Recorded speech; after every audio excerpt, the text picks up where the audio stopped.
Hey there everyone, it's CandyEvie here and welcome to what is another top 10 video. So right now, we're in the middle of Easter celebrations. I wanted to do a themed video, so I got thinking. Easter is that time of year where we've just got out of winter and everything's starting to build up again. When the word Easter is mentioned, what do you think? I think of flowers, newborn lambs, bunnies and so on. It's almost a celebration of new life. So, what better top 10 video to make than my top 10 favorite baby Pokemon? Let's get started. So, before we start the actual countdown, what is a baby Pokemon? Well, there are currently 18 different baby Pokemon, all of which are classed as such because they fit certain criteria. Baby Pokemon were introduced in Generation 2 with the introduction of breeding. Onward of Generation 2, to obtain a certain baby Pokemon through breeding, the parents would have to hold a certain held item, which are different types of incense. There are 3 criteria that a Pokemon must meet in order to be classed as a baby Pokemon. They must first be obtainable by breeding. Number 2, they must also be the lowest stage in their evolution line and be able to evolve at least once. And lastly, they must be in the undiscovered egg group. This means that all baby Pokemon are unable to breed. They are babies after all. Well, with that out of the way, let's get on with the actual list. In today's video, I'm going to be counting down what are my top 10 favorite baby Pokemon. This list is based purely on my own opinions and experiences, but you can feel free to tell me what your favorite baby Pokemon are at the end of the video. Number 10. Tyrogue. While Tyrogue doesn't really have the classic look of other baby Pokemon, I still like it quite a bit anyway. Introduced in Generation 2 as a pre-evolution to Hitmonchan and Hitmonlee, it's pretty unique in a few ways. Tyrogue is the only baby Pokemon to have a branched evolution line, seeing as it can evolve into the previously mentioned Pokemon and its newer evolution Hitmontop. But not only this, it's also the only Pokemon alongside Eevee that is able to evolve into more than 2 Pokemon. For this reason, even if I do like a lot of other baby Pokemon more, I can still appreciate that it's unique and quirky in its own way, so it just makes the cut of this list. Number 9. Mime Jr. To be honest, I've never really been a massive fan of Mr. Mime. It's not so much the concept of a Pokemon based on a clown, well, a mime, that I don't like, but it just looks kinda creepy. Sure, it has a pretty cool shiny, and I actually hunted for one back in the day, but I still don't really like it. I just find it a little unsettling. But Mime Jr. pretty much takes away all of the features that I don't like about Mr. Mime. Maybe I just don't like humanoid Pokemon or something, but Mime Jr. is seriously so much cuter than its evolved form. Plus, the Mime Jr. minigame from Generation 4's Wi-Fi Plaza was always something that I found really fun. Number 8. Munchlax. You can't not like this little guy. Munchlax was actually one of the Pokemon to be featured in various different forms of media way before it was actually released as part of Diamond and Pearl. It appears in the Hoenn section of the anime and in Pokemon Dash to name a couple of examples, both of which took place before Diamond and Pearl. I think that's pretty cool. I do like its evolution Snorlax, but it doesn't really have a lot of substance. It's just fat and lazy and eats a lot. That's about it really. But I feel like Munchlax has a lot more character, so I definitely prefer it over its evolved form. Number 7. Klappa. Klappa is actually my favorite Pokemon of the Clefairy line. I seem to remember the journey through Sinnoh's Mount Coronet to be pretty tedious all that time ago, but seeing the odd Klappa pop up here and there really did make me smile. Funnily enough, Mount Coronet is the only place in the main series games where Klappa can be found in the wild. I'm pretty sure that I caught a couple for myself back in the day because they were just so cute. Honestly, it's a little difficult for me to explain why I like Klappa a lot other than for its cute appearance. I just do, and that's good enough for me. Number 6. Why not?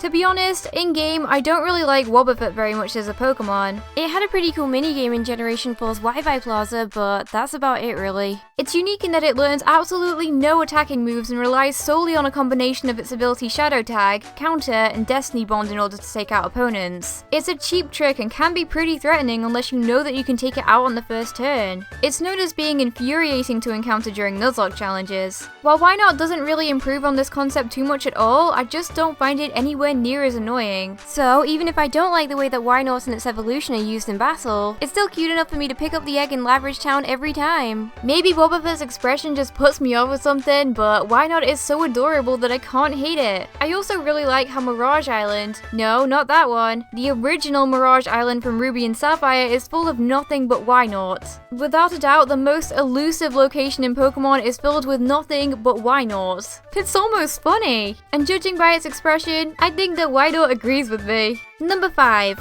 Togepi. For those who played Generation 2 before later games, this cutie was very likely your first experience with a baby Pokemon. Togepi is given to you while still in its egg pretty early on in the game. It was a way of introducing this new mechanic early on, and it was pretty effective. I never found Togepi to be really all that useful on my team at all, but it's still adorable. And while some baby Pokemon lose their cuteness as they evolve, I think that the entire Togepi line is adorable. Togepi is also a very popular Pokemon due to its heavy involvement in the earlier series of the Pokemon anime.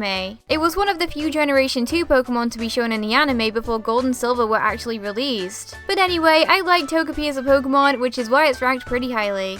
Number 4. Riolu. Here's another fighting type baby on the list, except I like this one a heck of a lot more than Tyrogue. Even now, Lucario is arguably one of the most popular Pokemon ever, so it's not really any surprise that its baby form would be just as well liked. When I first played Diamond and Pearl, I didn't even know that Lucario had a baby form, so it was a pretty big surprise when I saw it hatch from Riley's egg. It really does stand out, being one of the few baby Pokemon to be introduced with its evolution, alongside Togepi and Tyrogue. Even though I like Lucario a lot, I genuinely had a tough time evolving Riolu because I'd just grown so attached to it. Riolu has all the basic design features that made Lucario so awesome, but just condensed into a smaller form. So it's just as cute as it is cool.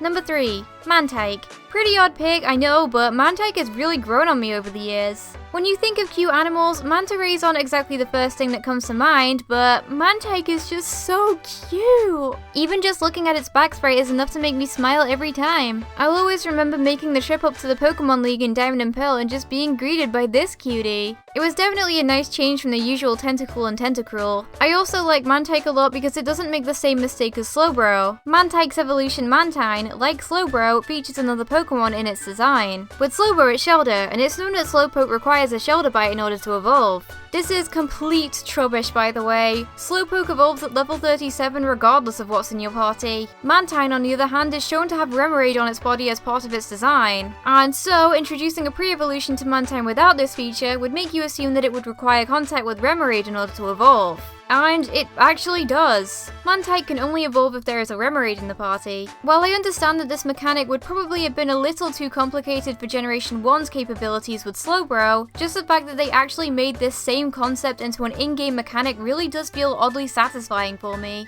Number 2. Azurill. I really do have a soft spot for Azurill. Being one of the only 2 Hoenn Pokemon to have ties to Pokemon from previous generations, the other being Wynaut, it really does stick out among the other Pokemon in Hoenn's decks. Fun fact, about a year ago when I was shiny hunting in Pearl's Great Marsh, I managed to find a shiny Azurill at a staggering 1% encounter rate. It's the rarest shiny out of everything I own, so it makes me like it all the more. The only gripe I have about this Pokemon is just the fact that I don't understand its typing at all. However, I have already talked about that in a previous video, so if you want to hear more about Azurill's odd typing, then you can click on this on-screen annotation. But to summarize, Azurill is definitely one of my favorite baby Pokemon and is deserving of its spot here at number 2.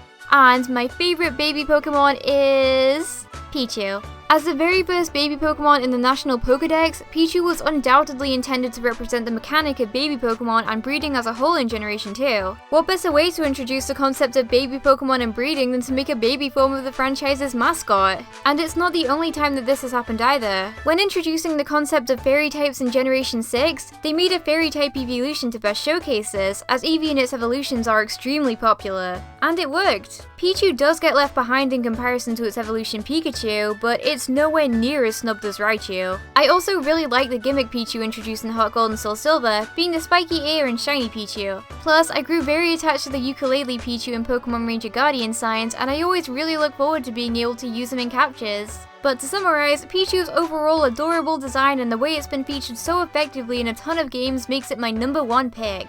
Well, that was my list of my top 10 favorite baby Pokemon. What would your top 10 be? I hope that you enjoyed the video, and I hope that you all have a wonderful Easter holiday. But anyway, that's all for now from me, and I'll see you next time. Bye! If you liked the video, then you can also check out some of my other videos too, like these.